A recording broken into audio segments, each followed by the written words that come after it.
It's Monday night, and we're sharpening our takes. You're tuned into The Cut, hosted by Thomas Robb. Hey there, everybody. How's it going? Welcome in to the newest edition of The Cut. I am Tom Roth, and today is April 7th in the year of our Lord, 2025.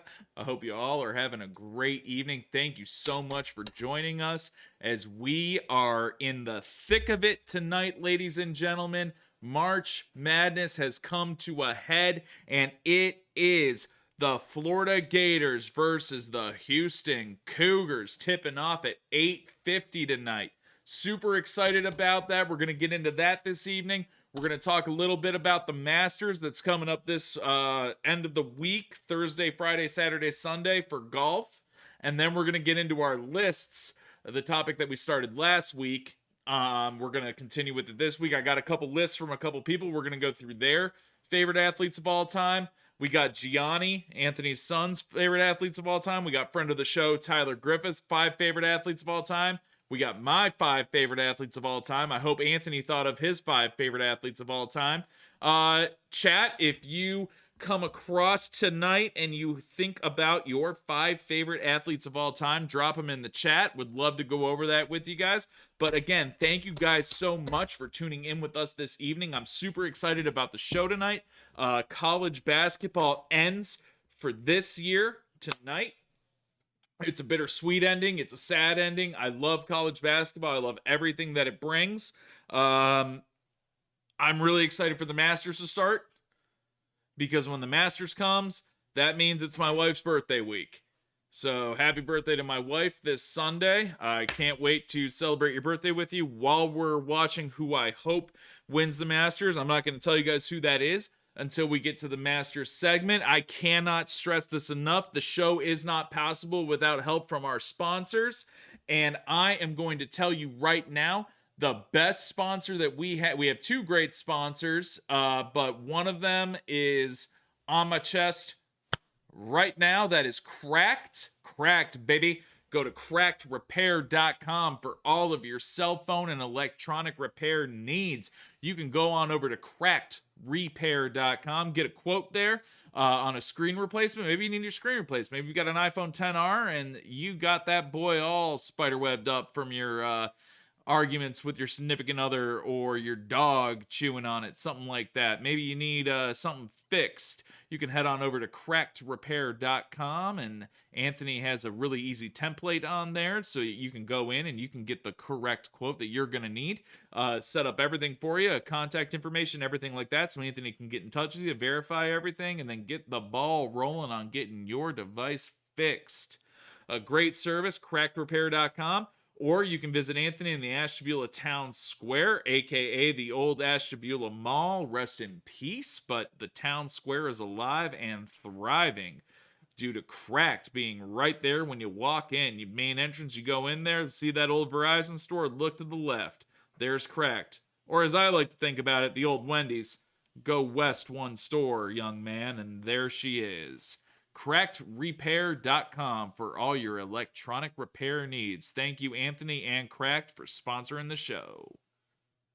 All right, so let's get on into it tonight, guys.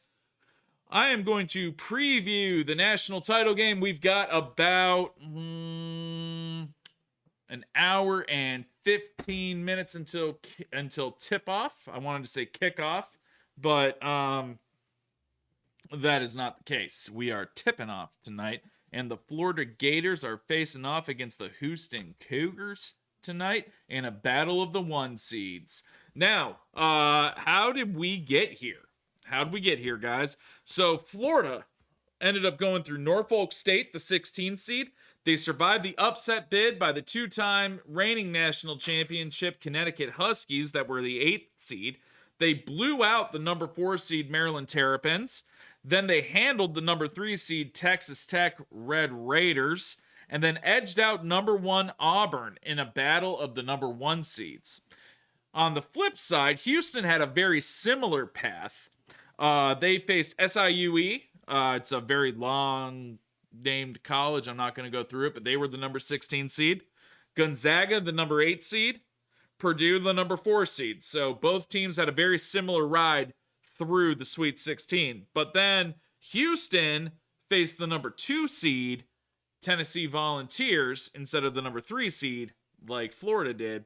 But then they both ended up playing 1 seeds, and Houston beat Duke in an absolute barn burner to end the game. With 5 minutes left in the game, Duke was still up 15 points, and then it was just a methodical beatdown by the Houston Cougars to end up securing the upset bid. I think it was a 3-point win over the Blue Devils. Cooper Flagg, I mean, will be the number 1 overall pick in the NBA draft. Was just named the Freshman of the Year, and I believe he's the Naismith National Player of the Year. He would be the only the 4th freshman in the history of college basketball to receive the prestigious honor.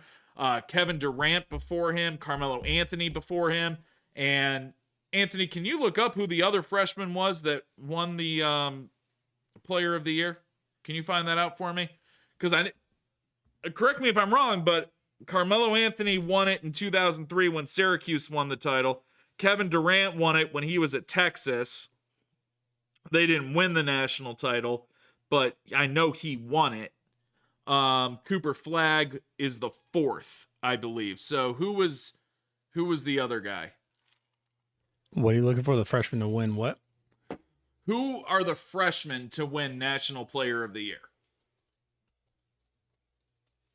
And while Anthony's looking that up, we are going to be looking at 2 teams tonight that are not we're going to be looking at 2 teams tonight that are not dominated by freshmen. Okay, hold up, go up. Warriors been won by 4 times. Kevin Durant, Anthony Davis, Zion Williamson, and now Cooper Flagg. So Carmelo never won that. I thought Carmelo won that award. Huh. Learn something new every day. But isn't that crazy, though, Anthony? Look at that.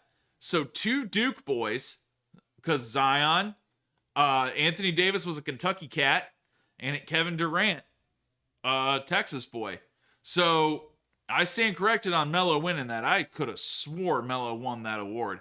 But anyway, neither here nor there. Both of these teams are not dominated by freshmen, right? So Florida, we talked about this guy ad nauseum last week, but that is Walter Clayton Jr. He's averaging 20-plus points a night, but he is also helped by a bevy of other players, guys. And one of those guys is Elijah Martin. All right, so Elijah Martin, I don't feel gets enough love. Elijah Martin's been averaging a shade over 15 points a game in this tournament. He's a transfer in from Florida Atlantic University. Now, Florida Atlantic had their head coach, Dusty May. He left Florida Atlantic and went up to Michigan. So you would think that Dusty May's guys would go with him. Elijah Martin stays in state. He transfers over to Florida to become a backcourt mate for Walter Clayton Jr., who he himself is a transfer from Iona, right? This team, this backcourt of Elijah Martin and Walter Clayton Jr. is an attacking backcourt. It is going to give Houston fits all night. Houston is a big grit and grind team. They want to control the pace of the game, right? They want to impose their will on the other team. And that's exactly what they did to Duke the other night, guys. Duke is a push the pace team. We talked about it last week. Duke wants to dictate the pace of the game and have a guy that plays at all 3 levels, the inside, the mid-range game, and the 3-point, right? So Cooper Flagg has that. They were able to negate Cooper Flagg for the most part. They were able to take Con Knipple out completely of the game plan. He had a decent game, but he didn't have that normal Con Knipple type game. And then Maluich was a non sequitur for the game. I thought when we were talking to you guys last week that threesome that Duke has, in addition to Jonathan Proctor and a couple other guys, would absolutely come through there and annihilate Houston. Sorry. But Houston, time and time again, has proven that no matter what is going on, no matter how bad their backs are up against the wall, they're going to find a way to claw out of it, right? Florida has another guy in Thomas Haw. Now, Thomas Haw has been coming off the bench quite a bit this year. He's averaging 13 points and 7 rebounds a game off the bench as Alex Condon, who is one of our cover boys for the show tonight, has been holding down that center spot. Now, Thomas Haw has really come on in recent weeks. I mean, if you look at the Texas Tech game, Haw really 20 points, 13 boards, imposed his will on that. And then you go up against Auburn, Johnny Broom, an absolute stud. But Haw and Condon were able to hold off that assault that Johnny Broom was trying to bring on and really impose their will. And even though Florida is that fast-paced, high possession game, when you have two twin towers like that might not be on the floor at the same time, but they can give you an equal distribution of minutes that allow you to play in such a way that your main guards, Walter Clayton Jr. and Elijah Martin, are able to trust whomever's in the middle so that the interior gets filled up and they can leak out to the 3-point line and rain down threes or attack the rim because Condon or Hawes in there filling space up and able to box guys out and really control that paint. When you have those guys, you have guards that are able to capitalize because of that. And that's what Florida's been able to do all year. Florida is averaging 15 assists a game, which is good for 4th in the SEC, right? They play a fast-paced, high-possession style of offense, and they want to disrupt Houston's grinded-out system. So they're going to shoot from a lot. They're going to shoot a lot from behind the arc tonight. They're just going to. That's Florida's bread and butter, is their shooting. Florida pushes the pace. They create extra opportunities with offensive rebounding because of Condon and Haw.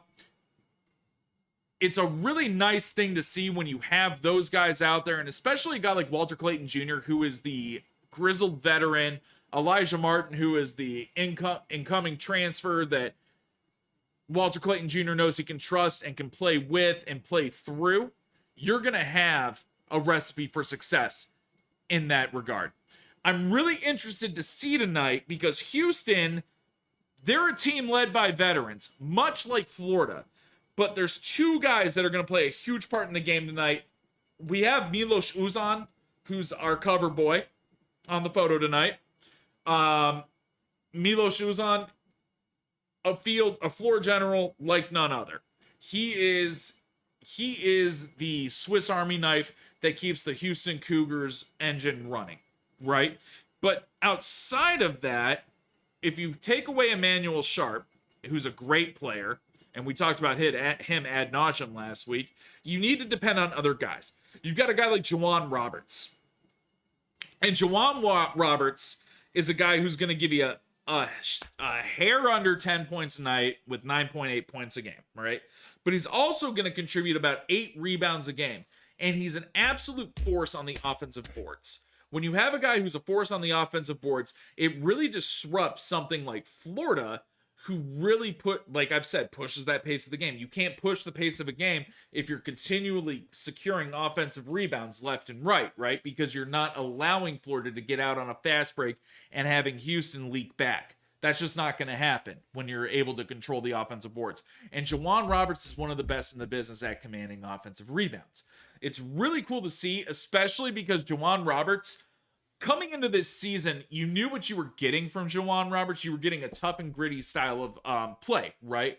But Houston and Kelvin Sampson's system has always been predicated on the guards. He's always let the guards shine, right? And that's never more prevalent than Emmanuel Sharp and LJ Cryer, and we'll get to LJ Cryer in just a moment. But when we look at a guy like Juwan Roberts, who does the dirty work, who does the gritty things that parlay success, it almost reminds you of Phi Slamma Jamma, the Houston Cougars team from yesteryear, right? The guys that were winning national titles and doing slam dunks and everything. What were they doing? They weren't just playing a dynamic brand of basketball, but they were controlling the offensive and defensive glass. To be a successful team in any style of basketball, you need to control the offensive glass. It's just a recipe for success. You know, my wife, she's a baker. She's always talking about how she can tweak her recipe to make her cake, her sourdough, her cake pops, anything better, right?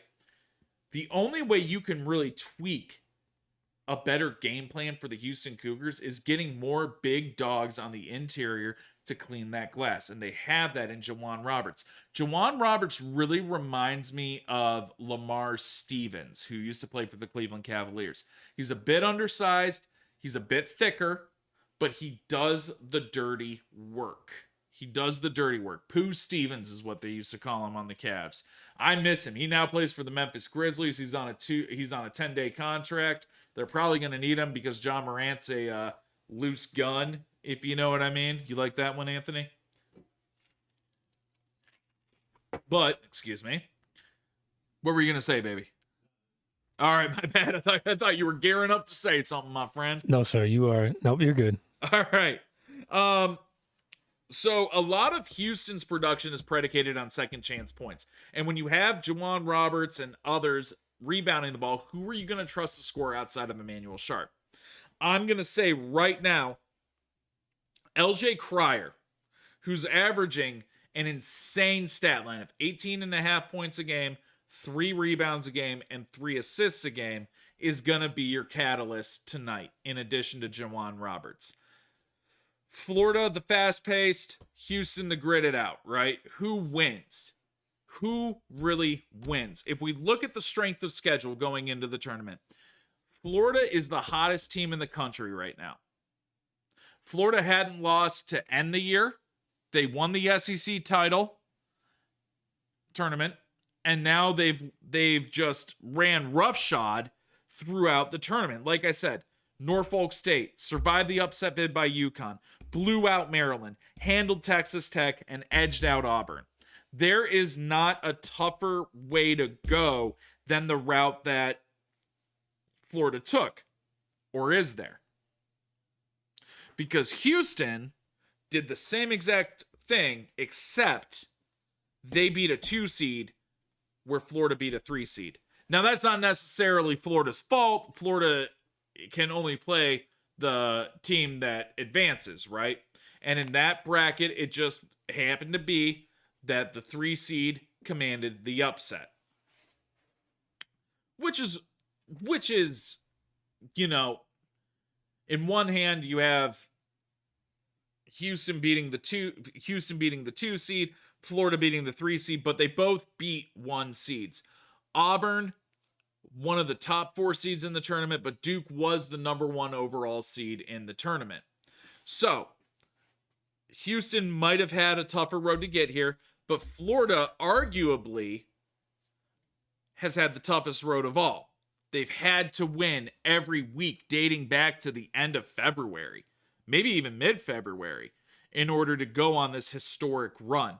I like to think that the hot hand will win the game. And the hot hand right now is Florida. It's not just hot because they keep winning, but they're hot hand because Florida is very effective at shooting the 3-pointer. Florida's 3-point shooting percentage is off the charts. Walter Clayton Jr., one of the greatest shooters in the country. Elijah Martin, one of the greatest shooters in the country. Alex Condon has shown that he can step back and hit a tray. Thomas Haw, not as much. That's okay, right? But it's going to come down to that grinded out offense versus the push and the pace offense. And a lot of the offensive production is predicated on second chance points for both teams, right? Because when you got guys like Condon and Haw for the Florida Gators, and when you've got a guy like Jawan Roberts for the Houston Cougars, they are commanding the rebounds. They're commanding them. A guy like Milos Uzan, who can distribute the ball, who can see the whole floor and set everyone up in the right offensive sets, is invaluable. This is a very evenly matched game. These are two teams that have absolutely busted ass to get here. Matthew Golden, great coach for the Florida Gators. Kelvin Sampson, absolutely legendary NBA player and absolutely legendary college basketball coach. So it's the new school of Matthew Golden going up against that old school of Kelvin Sampson. Now, Kelvin Sampson has ran the same grit and grind offense for years, ad nauseum. It's what endears us most to college basketball is traditions, right?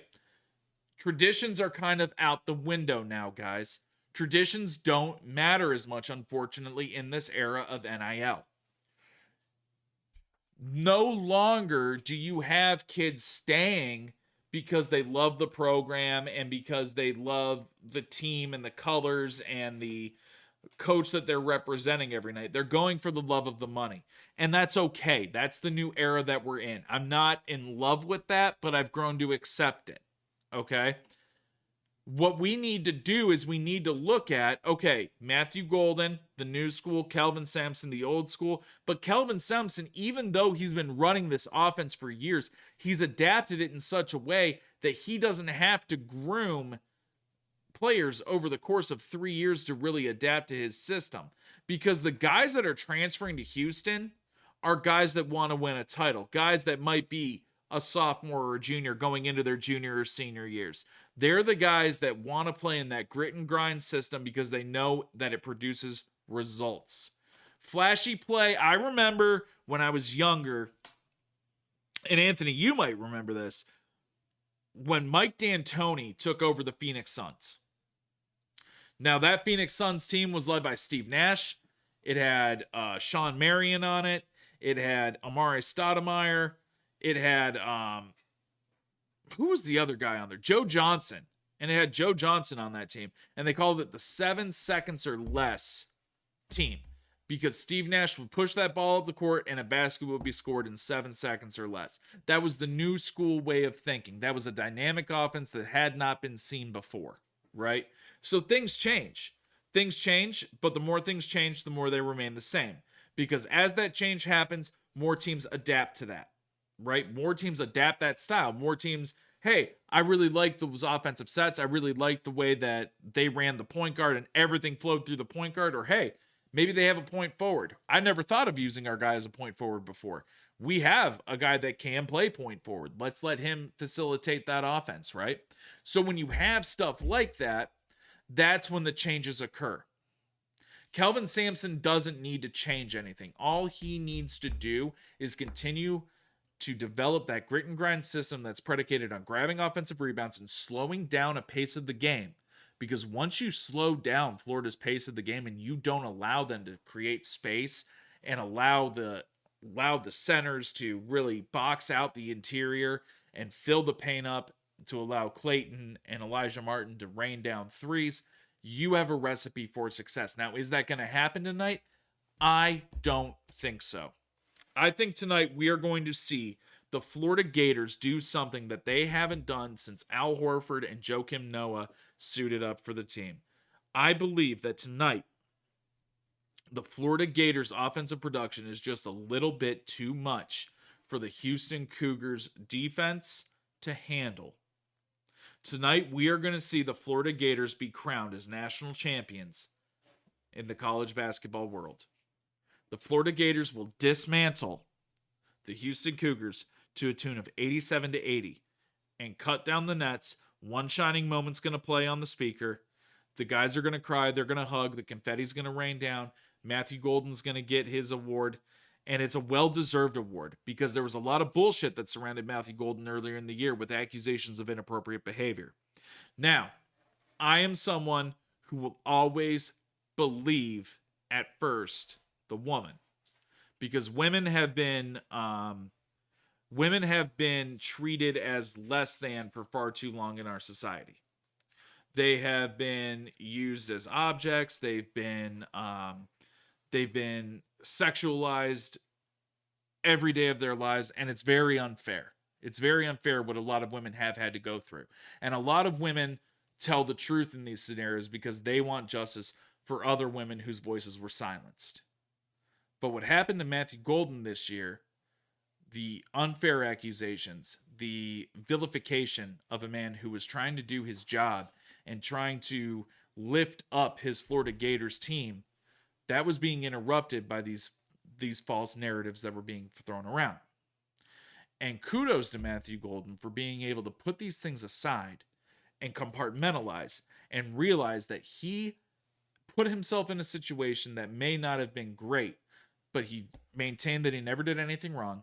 He maintained that he is innocent, and he let the university conduct their investigation. And after a bit of time away from the program, he was able to come back and reignite the flame in his Florida Gators. And I truthfully believe that the Gators team has been playing for Matthew Golden and to rectify the unfair vilification that he went under this year.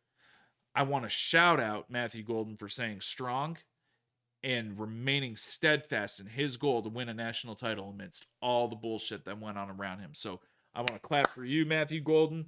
Good for you. Good for you for making your Gators the hottest team in the country right now. Good for you for beating a very good Auburn team who I thought was a superior team to you guys. You came out on top. And that's awesome. When you see other people win, you need to cheer for them, because he's not just winning on the basketball court. He's winning in the court of public opinion. He's winning in the court of he did nothing wrong.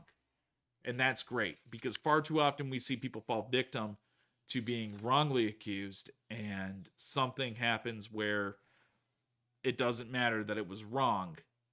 They still push a false narrative. So good for you, Matthew Golden. I believe your Gators tonight are going to dismantle the Houston Cougars 87-70. You're going to chomp down that net, and you're going to get that prize that you've been waiting for forever. So good for you, Matthew Golden. So before we move on, I really want to reflect on the college basketball season. This was an absolutely fantastic season, filled with highs, lows. The Ohio State Buckeyes crushed me this year. When that first game when they beat Texas, oh my God, it was amazing. They turn around, they beat Kentucky a couple weeks later, and then they absolutely do fucking nothing the rest of the year. It was sad. I loved seeing other shit, like one of my favorite players of all time, Jason Richardson. Michigan State alumnus. His son, Jace Richardson, came on. Didn't play much to start the year. Tom Izzo really doesn't play a lot of freshman meaningful minutes, but Jace Richardson made him play meaningful minutes, and Jace Richardson had a huge impact on the program. That was awesome to see. It was great to see a lot of these other teams, like UC Irvine, UC San Diego, all come out, make noise in their first years of college eligibility. Drake going back to the big dance. Bennett Steeritz going on his white boy tear, like some white boys do in March Madness. They come on and they become legends. That's the only time they're going to be legends in basketball is March Madness. That was absolutely awesome to see. We are seeing right now a new era of college basketball come in, especially with the NIL. The NIL really took its hold this year, I feel. And it really transformed the landscape of college basketball. You still have your blue bloods at the top, but there is some cream that's at the bottom that's starting to rise. Teams like Michigan, teams like Gonzaga, who were relevant for a long time, but they kind of faded into obscurity for a bit. They're coming back. Those mid-majors like Creighton are starting to make some noise again. Arkansas is, I think, back. St. John's is all the way back with Rick Pitino coming and coaching the worst shooting team in the country to a number 2 seed in the tournament. And that worst shooting percentage in the country is verifiable by, Ken Palm's rankings. That was an absolute crazy thing to see, but it wasn't an outlier because it's coaching that it brings it down to, guys. Kelvin Sampson and Matthew Golden, great coaches. John Shayer from Duke, who ended up losing to Houston, admirable job of bringing your star freshmen in and keeping them in control and going as far as you did. And then the legend Bruce Pearl at Auburn, just continually churning out great talent and great games. Absolutely wonderful to see. You love to see it. We put a close on the chapter of college basketball this season, guys. Hold on, Tom. I want to know, up? because you never followed up, and I want to hold you accountable here. How did your bracket go? I didn't talk about it for a reason. I know, and I've been waiting. My bracket's been fucking awful, okay? I filled out fucking 50 of them joints this year, man. And I'll tell you what, though. Did you have this as the final? Let's see. I have it right here. Let me find out. So parlay, actually, yes. My bracket called Parlay City has Florida over Houston in the national title game. There you go. And let me see this one. Chomp. Florida, Houston. Liftoff, baby. Florida, Houston, but this one has Houston winning. Stupid Schemes. Florida, Houston. And Medulla Oblongata. Florida, Houston. Those are all my bracket names, by the way. I like naming my brackets. But yeah, I have Florida over Houston in all of those brackets, except for one where it's Houston over Florida. So really nice to see. In fact, I am ranked in the top 3.1 million in that bracket because I got a little too cute and picked some upsets that I probably shouldn't have. So, we live, we learn, we move on. I will get that perfect bracket next year. Anthony, do you know how many brackets you'd have to fill out every single combination of bracket? It would be in the, let me see. How many teams start off? 64. 64. I have the number. It is probably in the billions. Higher than that. Yeah. It's 9.2 quintillion. Quintillion. Wow. Holy combinations. Shit. You would have to fill out a bracket. You would have to fill out, I think it said, like 5,000 brackets every day for like 260 something years in order to get every combination from one year. That's wild. Isn't that wild? So it's literally impossible. Yeah, it is impossible to fill out something with a different combination. But if you submit a perfect bracket to Tournament Challenge or CBS Sports or Yahoo Sports, you got to be an anchor on the show. Like, they got to give you a job. Well, not just that, you win some money, but Warren Buffett will give you $1 billion.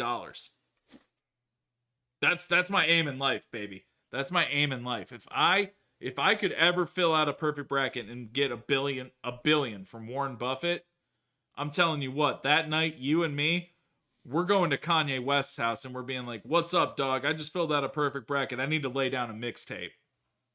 And then he'd probably look at me and be like, "Cool." And then we do it.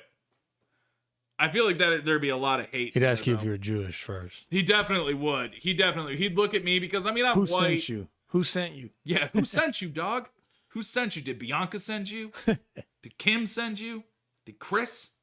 I'd look at him and be like, "No, Caitlyn did." And then he'd be like, "Oh, bet, cool." Or I'd tell him Scott Disick sent me. Scott, yeah. I think he was cool with Scott, wasn't he? I think so, yeah. I think he was cool with Scott. So fun fact too. There was an almost perfect bracket for the women's brackets. They missed the national title game. They picked South Carolina to beat UConn, but they had everything else perfect. Shout out to UConn, by the way. Shout out to Paige Beckers, dude. Yeah. Shout out Paige because she's been there for 5 years, dude. 5 years, and she's been hurt. She got relegated to a bench role at the beginning of her career, and to come out and she didn't have the best showing yesterday. She dropped 17 points, but it wasn't very effective shooting. I'm gonna tell you, dude, Paige Beckers might be, for my money in recent memory, one of the greatest women's basketball players. And we look at it right now. Are you taking over Caitlin Clark? I'm taking her over Caitlin Clark. And here's why I'm taking her over Caitlin Clark, Anthony. Caitlin Clark went to Iowa, which isn't really a basketball school. Caitlin Clark made it a basketball school, right? Angel Reese went to LSU, and she's coached by a legendary coach, Kim Martin or something like that. No disrespect, I just can't remember her name right now. South Carolina's legendary, Oregon's legendary, and UConn is legendary, right? Caitlin Clark made Iowa legendary, right? I take Paige over Caitlin because Paige had to have the weight of all those great women that came before her that have been on the Connecticut Huskies. she had to take all that weight and put that on her shoulders and surpass it. So like Brianna Stewart, Diana Taurasi, those girls, man, no fucking way. Lesser women would crumple under that pressure, and she didn't. And she finally did it, and good for her, dude, because Paige Beckers, I don't think Paige Beckers is going to be the number 1 overall pick in the women's draft. But I think she's going to have probably one of the best careers out of all the women that get drafted this year. Seeing her match up with like Sabrina Ionescu and Brianna Stewart and Caitlin Clark is going to be amazing. That's women like that, like with this influx of women's talent that the WNBA is seeing. They need to market themselves better, man. They do. Because they want to get paid more. But the women's league doesn't bring in the revenue that the NBA does. Can I ask you, why do you think that is? Is it just because men play at a higher intensity for, like just because they're just bigger, faster, stronger in general? I think it's because the NBA has dominated the professional basketball space for so long that the women haven't had a chance to catch up. No one's like, so think about it this way. We watch the NFL, right? But there's also the UFL, the United Football League, right? Right. This is its 3rd year, and there's still like nobody in the stands. It's not because the product isn't good. The product is very good. The product is very good. I did watch some of it this weekend. They're good games, dude. But the problem is that it's not marketed in such a way that it needs to be must-see TV. And the WNBA has the stars to market themselves, dude. They have the stars. Caitlin, Angel, Diana Taurasi's still in the fucking league, dude. She was in college when we were in high school. Think about that. She's the LeBron of the WNBA. She is. Diana Taurasi's the LeBron of the WNBA. There is a woman in the WNBA that we traded with Russia to get back. The biggest trade of all time happened. Brittany Griner. And now she's back in America. The woman is a good basketball player. I mean, I like to call her my big bro because she looks like my big bro. You know what I mean? But shit, king of the studs out there. You know what I mean? But like, I'm going to tell you something, man. These women are fantastic basketball players. Amazing basketball players. They want to get paid more, and I understand that. But you can only get paid a percentage of the revenue that the league brings in. Can't get paid money don't have. Exactly. You can't take blood from an almond, dude. You know what I mean? Like, they need to do a better job at marketing it. They absolutely do. And you know what I think a really good step in the right direction would be? A good step in the right direction would be to have these women's teams train with the NBA players. Train with them. Do shooting drills with them. Do conditioning drills with them. How much could these women learn from some of the best athletes in the world if they actually did a training camp with them? Do you see where I'm going with that? Yeah, I think you'd run into some problems there, but absolutely, it's not a perfect solution. But if you could have a guy like LeBron training Angel Reese to actually use her body the right way, like with boxing out and on fast breaks, like Angel Reese would be an absolute fucking menace to the league if she would just work on her layups, dude. Sounds like a PR nightmare. It does. Or an HR nightmare too. It does. I'm aware. I'm not insensitive to it, but there needs to be something done, man, because I get what these women players are saying. They deserve the respect. They deserve the admiration because they're out there fucking trying, dude. But the big thing, Anthony, the NBA got so big and it let the women's league not grow with it. The onus should have been on David Stern back in the 90s and early 2000s to really help bring the WNBA to relevance. It doesn't help either that they only have like 15 teams. They need to get up into like the 30s. There needs to be more teams. Now, Cleveland's getting a team. Were you aware of that? I was. Cleveland Rockers are coming back. That's dope. That's dope. I'll go to a Cleveland Rockers game. You know what? I think you got a point there. Like, if there were more teams, then there would be more areas of the nation that would have some kind of pride in that team. Yep. Like, if I'm sure once we get the team back in Cleveland, I'm sure everybody in Northeast Ohio will be rooting for that team. Fuck yeah, dude. I'll go to a game. I'll go to multiple games. Yeah, I will go to a game too. Brother, I would.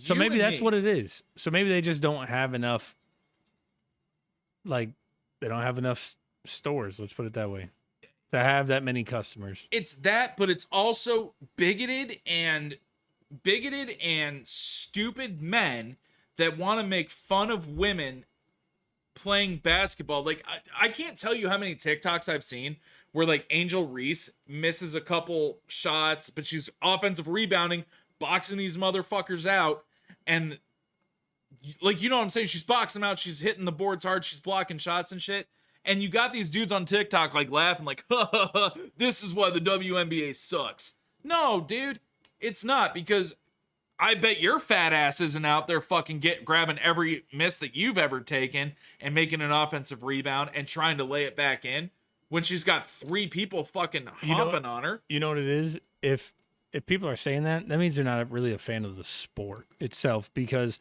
I don't care what level of basketball it is, whether it's like, like AAU or like high school or junior high basketball, or even before that, like little kids playing at the, winter leagues and things like that. I love watching all levels of basketball. Like, That's it. As long as it's a good game and competitive, I love watching all levels. So girls, I don't mind I will watch a girls game too. I'll watch WNBA just because it's basketball. Yes. As long as it's a good game. That's it. We don't need people putting down professional athletes. Brother, like, that's what kills me too. Like, on TikTok and shit, these guys are like making fun of these girls. Brother, you are sitting at home working at Walmart while she's out there traveling the country playing for the Chicago Sky and making good ass money playing basketball. I don't think it's a problem of her being shitty. I think the problem is that you're insecure in your own masculinity, that you weren't able to play basketball at a high level, so now you need to shit on a girl for being better at a sport than you'll ever be. You know what I'm saying? Like, these women, it's tough to play women's basketball, because think about this too, bro. Men's basketball, some of the sickest athletes on the planet, dunking the basketball, running fast breaks, fucking chase down blocks, hoisting up threes and shit. That takes athleticism. Would you agree? Of course. Women's basketball, they can't traditionally dunk. The game's at a bit of a slower pace, right? They're passing the ball more. So what does that evoke thoughts of? That's more strategy than anything. That's more calling set plays rather than running a fast break.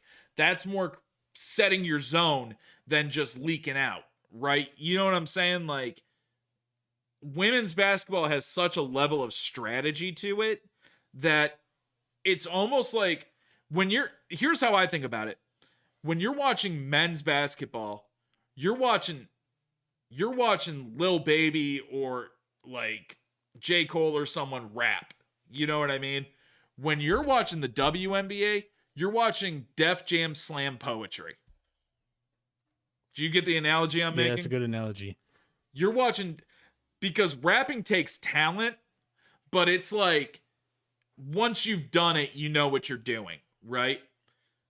Women's being Def Jam slam poetry, there is a flow. There is a there's a method to it. It has to be methodical. It's thought out, pre-planned. Like, you need to hit all of this at certain intervals and times, right? That's how I view that. And I love Def Jam Poetry Slam, and I love hip hop. But one is a little more technical than the other. Women's basketball is so technical and so thought out these women play the game so well. They deserve to make more money. They deserve to be high earners. But the problem is that the league never grew when it should have. The league didn't grow when it should have. How many of these games are televised? Quite a few. There's quite a few women's games televised now. I'll be honest, I don't ever turn on and see a women's WNBA game on. So I agree with you, but they are on. You got to go on ESPN too. TNT will play them. And I think that's part of the problem. You have to go looking for them because yes. I mean, so I guess is this intentional by the NBA and the WNBA? I don't think so. I think that with so especially ESPN, right? ESPN has such a lock on the contracts that it has. I don't think ESPN foresaw the WNBA growing as exponentially as it has in the last 5 years. So now you need to wait for TV deals to expire with other sports so that you can find the time slots that'll fit, right? Yeah, I don't know, you can't though, just because bump one program for another. Oh yeah, you can. People do it all the time. Negotiate and like if there's like a big news event, oh yeah, it'll happen. But yes, but it has to be big enough. Like I don't know that we'll see a WNBA game in a primetime spot on, let's say tonight. Like tonight's game. Yeah. The NCAA. Yep. That's primetime. Mm-hmm. That's a primetime. That's primetime shit. Right. Even if next Monday, mm-hmm. I don't think we'll ever see something like WNBA on a primetime slot like that. You know what it is? Unless it's Angel Reese versus Caitlin Clark in the WNBA finals, they're never going to bump something else. Right. It's got to be of epic proportion. Because think about this. We keep coming back to those two girls. Those girls marketed themselves. Those are like some of the first women that truly marketed themselves in the social media era, right? Now Paige Beckers is doing it. Juju Watkins is doing it. Like, when these girls start coming to the league, then I think you're going to see a change, because these girls are much more prevalent to guys like you and me now, where like I like the WNBA, but like I can't name you 10 players, but I can name you some of the more prevalent players, right? When we start getting these girls that were more relevant because of social media, then we're going to see a change. Like those Cavender twins, the girl that Carson Beck dated, the guy that transferred from Georgia to Florida for football. Not familiar. They just broke up, but the Cavender twins are going into the league here soon. I mean, Juju Watkins is going to go. Paige Beckers is going to go. Like, there's going to be some chicks in the WNBA, man, that really are worth watching. And it's going to be great. So, we got off on our WNBA tangent, which was fun. I wasn't prepared for that tonight, but hey, Anthony, I appreciate you, brother, for always coming through for me with some thought-provoking shit, dog. You're up here right now. You know what I'm saying? So, let's get into some Masters talk. So, Anthony, are you excited about the Masters? I know you like golf. I do like golf, but I'll be completely honest with you. I don't pay attention to it as far as tournaments and things like that. I just enjoy playing it. I do watch it if it's like on. I'll watch it, but yeah. So I'm not into it like weekend. It's a big weekend. Masters are always big. Yeah, for sure.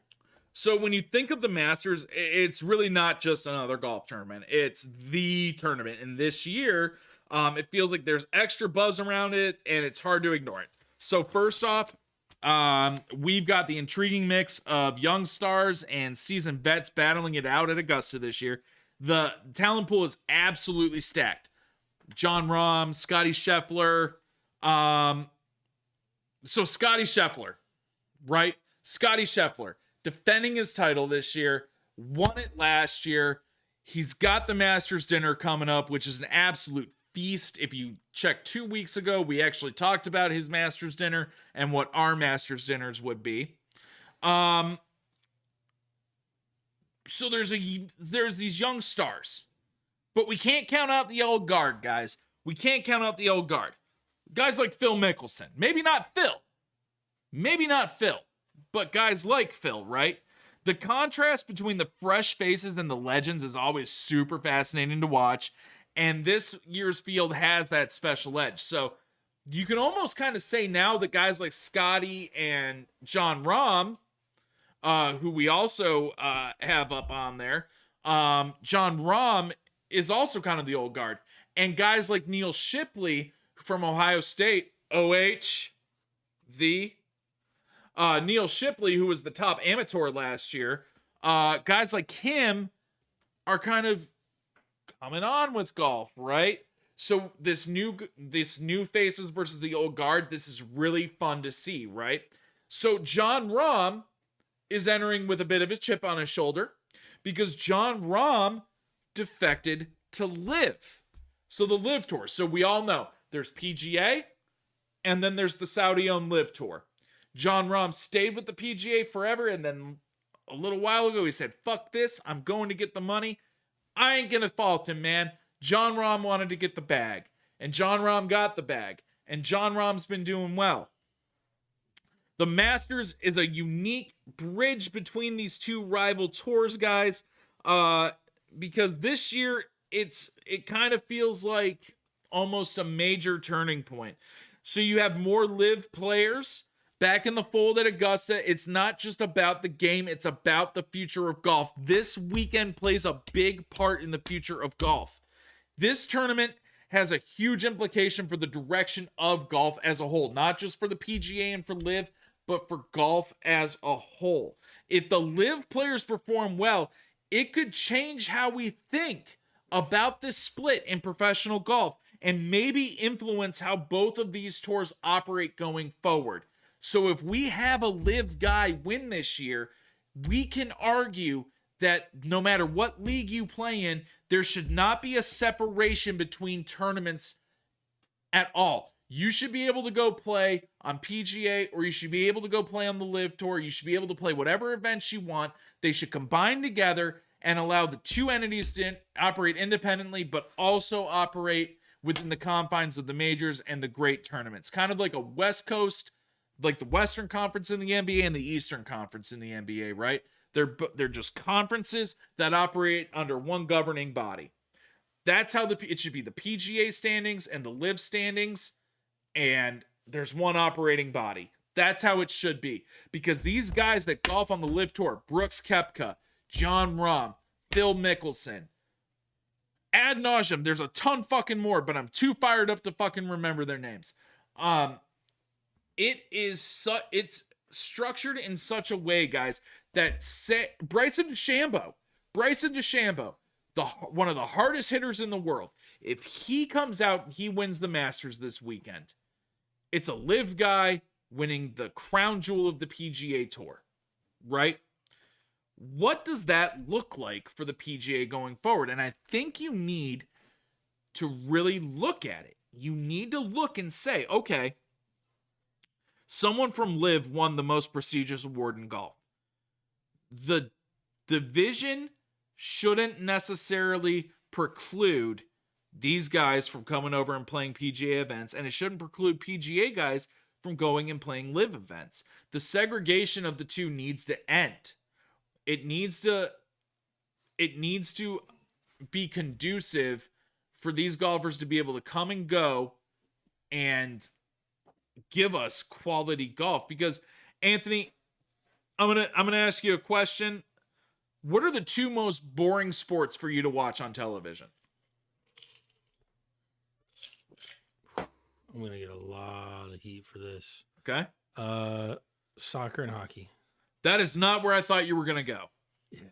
I thought you were gonna go baseball and golf, because that's the general consensus that I get. But soccer and hockey are fucking boring. I can't stand either. But a lot of people say baseball and golf are the two most boring sports to watch. Baseball has taken steps with the pitch clock and the universal DH and allowing smaller markets to become more competitive. Baseball's gotten better. Golf needs to get better. Golf needs to allow the LIV Tour and the PGA Tour to operate together so that we can continue to get good golf. So we can't. So the LIV players are going to play a huge part in how golf goes forward. But we can't forget about the course itself. So Augusta is an absolutely iconic course. It's not just about hitting the ball, it's about mastering the strategy, the greens, and the slopes. Every year the tournament brings in the sense of nostalgia, but also a sense of awe because the players try to navigate one of the toughest courses in the world. There's a timelessness about the Masters that gives it a kind of magic, and we all are glued to see who wins that green jacket. Now, nostalgia is one thing, but they added trees this year to the fairways. Big ass fucking trees.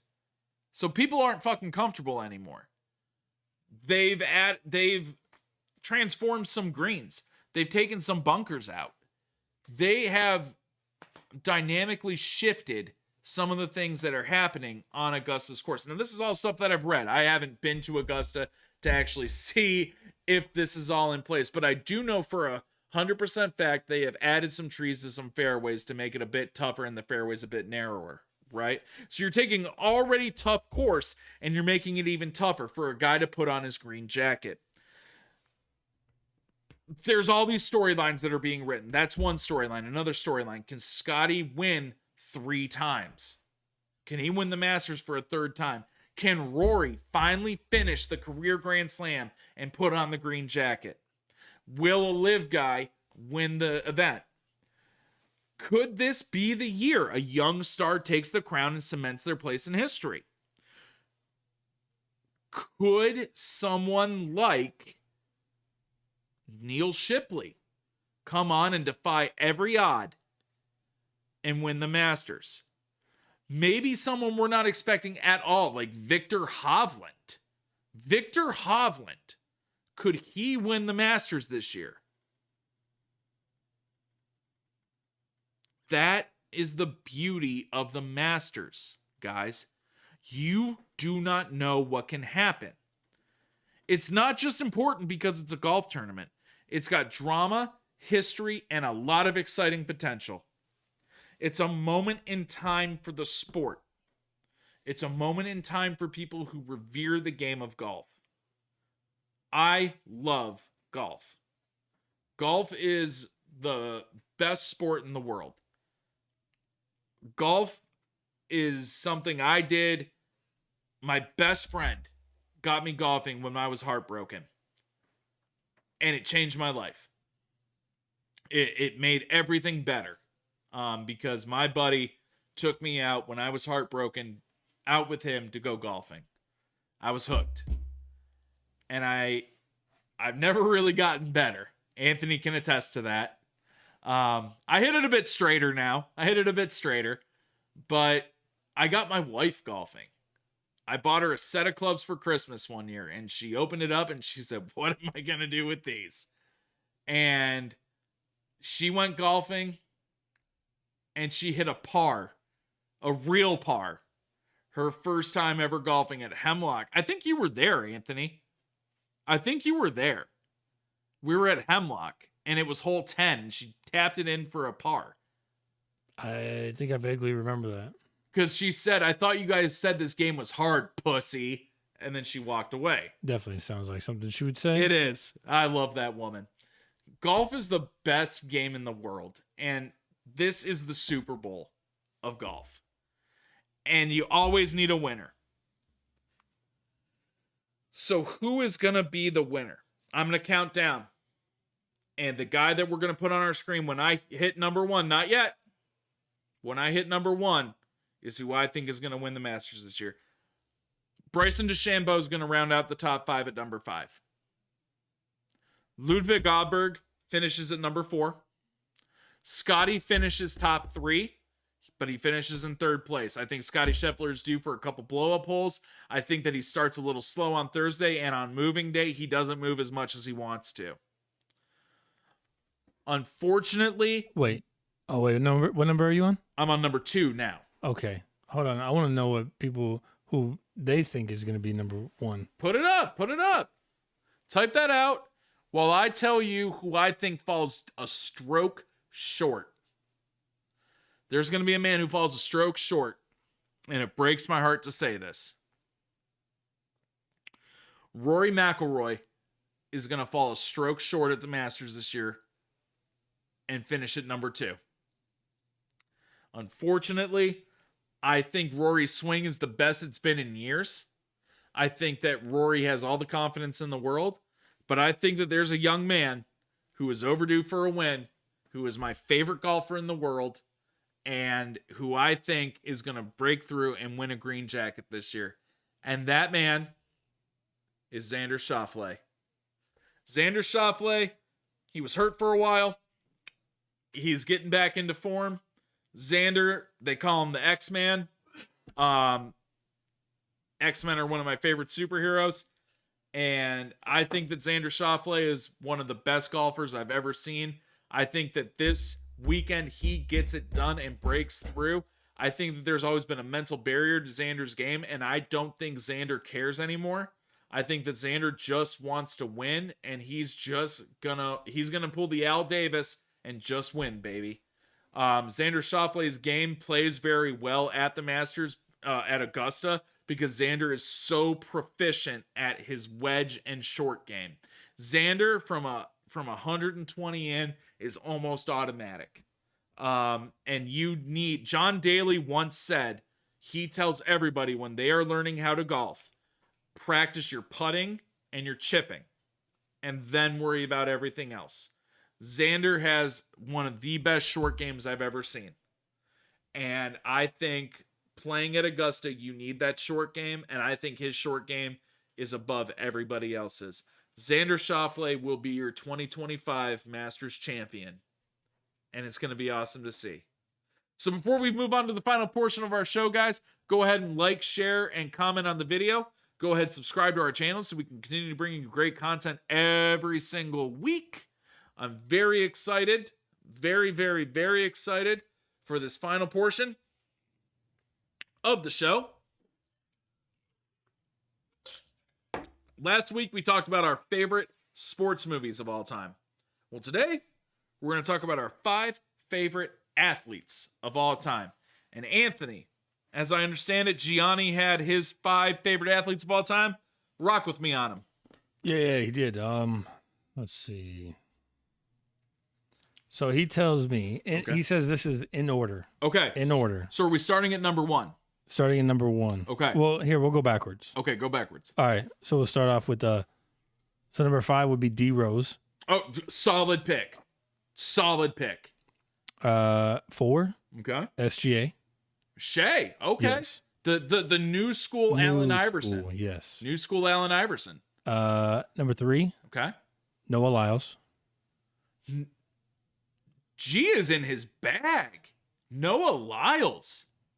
Now, so there's probably some history there, though, because Gianni is a track athlete, correct? Yes. So it would make sense that the greatest runner right now, or sprinter, he's a sprinter, right? Noah Lyles, yeah. Yeah. So does Gianni do sprint and track? He does not. Okay. No, he does distance. Okay. He's in his bag right there, bro. That's a pick. Number 2. Michael Jordan. Okay. Solid pick. I respect that. Don't tell me number 1's LeBron. Number 1 Mhm. is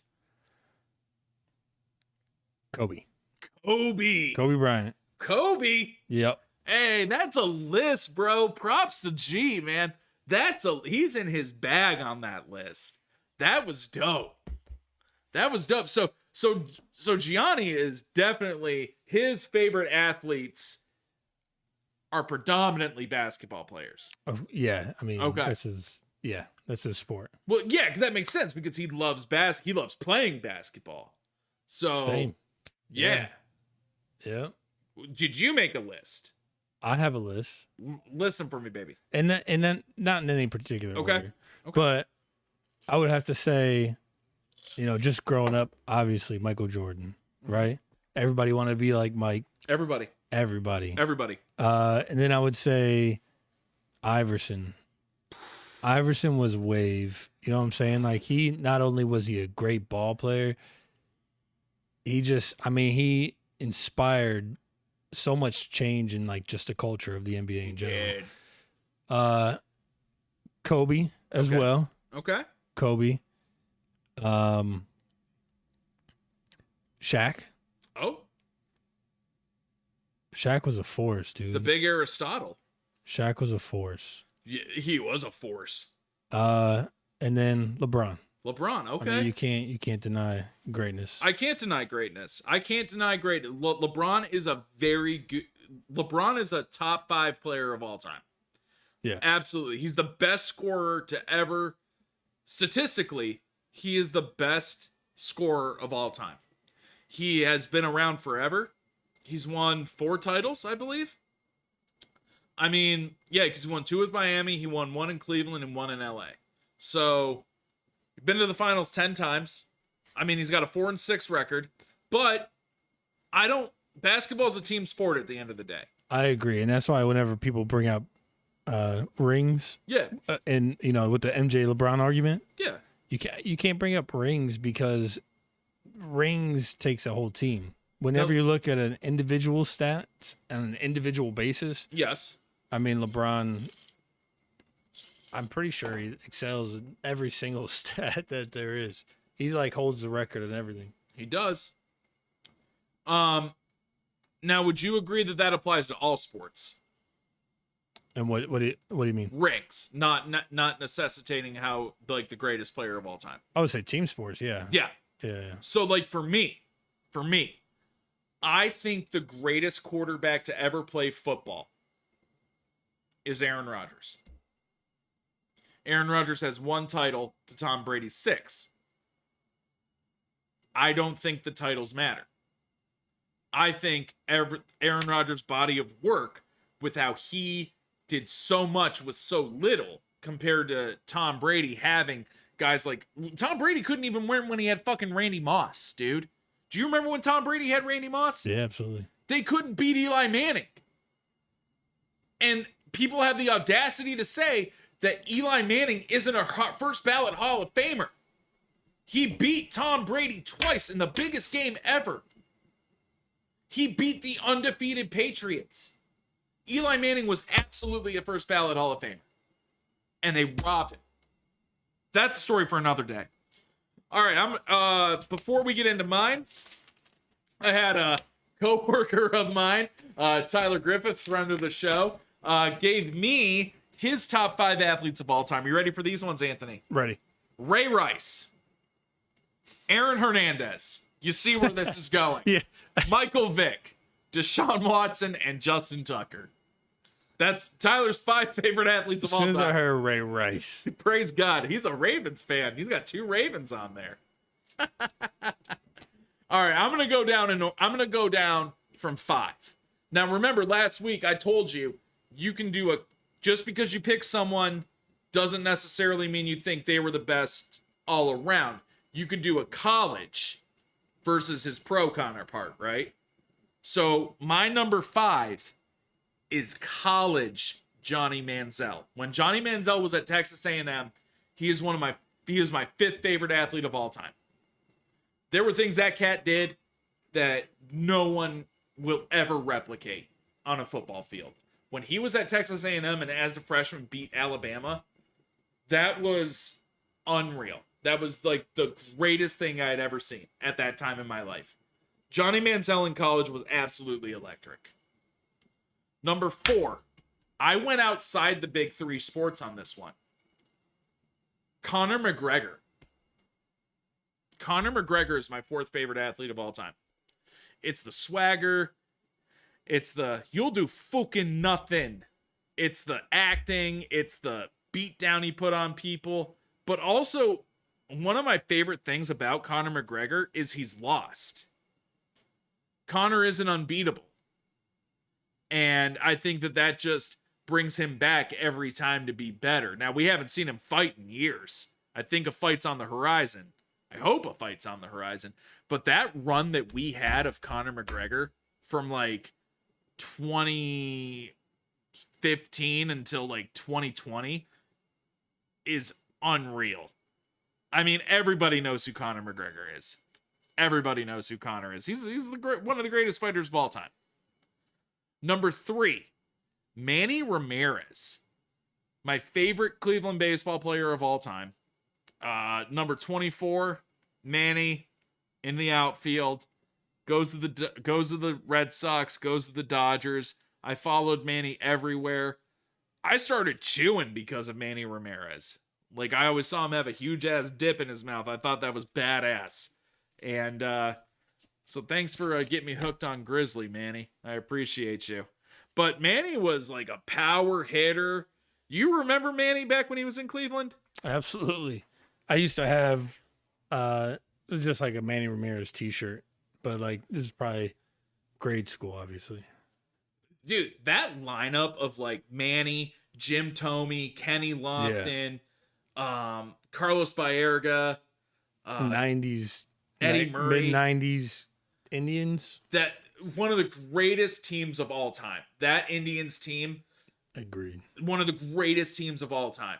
And they were robbed because Jose Mesa blew a save against the Florida Marlins.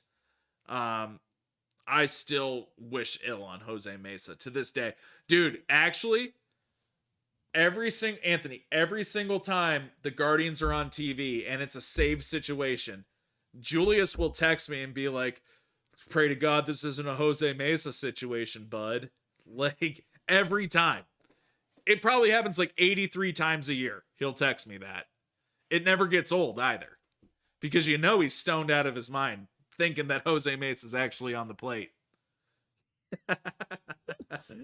You know he is. Number 2 favorite athlete of all time. I got him tatted on me. I think he's one of the greatest basketball players to ever play the game. His shoes were the greatest shoes of all time. He wore number 1 for the Orlando Magic and number 1 for the Houston Rockets. He played for the Spurs. He played for the Hawks. He played for the Pistons. Tracy McGrady. Tracy McGrady was the most electric basketball player in the early 2000s. And Agreed. T-Mac, baby. Yep. I got his logo tattooed on me right here. Literally right there. His logo is.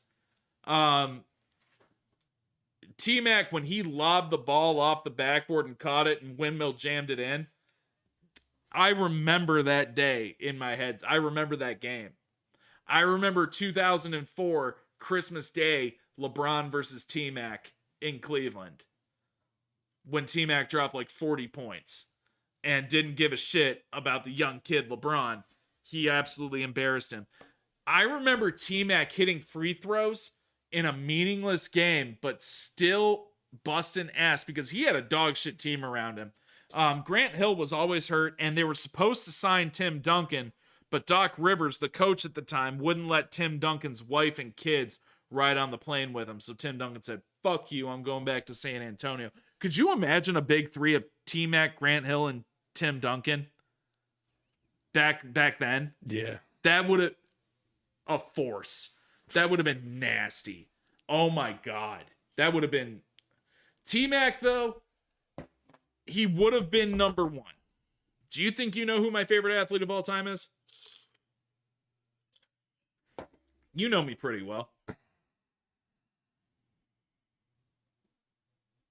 No, honestly, if anybody, I thought it would have been T-Mac. It's Michael Vick. Number 1 favorite athlete of all time, Michael Vick. Why? Why? Michael Vick revolutionized the quarterback position. Michael Vick was a human cheat code. Michael Vick was a dog at Virginia Tech, got drafted number 1 overall by the Atlanta Falcons. He had a cannon for an arm. He was a lefty. He threw left-handed. He could roll out to the right as well as he could roll out to the left. He made everybody miss. He was the first, looking back on it, I think Michael Vick was the first athlete in the 2000s that played quarterback. Now, there were guys before him like Warren Moon, Randall Cunningham, Steve Young, those type of guys that played quarterback that were quick, but no one could move like Michael Vick. Michael Vick was like if you took Allen Iverson and made him a professional football player with the swagger and the speed and the stature and just the shake and bake, you know what I mean? Like Michael Vick had all of it, dude. I know he did some pretty shady shit. Well, shit, he held the record for like the longest time in the pocket or something like that for years. I think probably like 15 years. Yeah, until Donovan McNabb broke it. Was it McNabb? Yeah, Donovan McNabb had 14 seconds in the pocket. Clean pocket, too. Michael Vick was like 12 and a half or something like that. But I remember exactly what you're talking about. Longest time in the pocket without being touched. Yeah. Michael Vick was truly... He did some bad shit. But the great thing about Michael Vick was he came back and he owned it. And I think that only made me get more respect for him. Because he wasn't saying, poor, poor me. You know what I mean? He said, I fucked up. I shouldn't have done this. And I need to be better. Right? And then he got better. But it wasn't just getting better as a person. He got better as a football player. He got signed to the Philadelphia Eagles to be the third string quarterback, the Wildcat quarterback, really. Like the gimmick play quarterback. You know what I mean? And it took Donovan McNabb getting hurt and then Kevin Kolb getting hurt for Michael Vick to come in as your third string quarterback and light the league on fire. And he had an amazing team. He had Jeremy Maclin, Deshaun Jackson, LaShawn McCoy.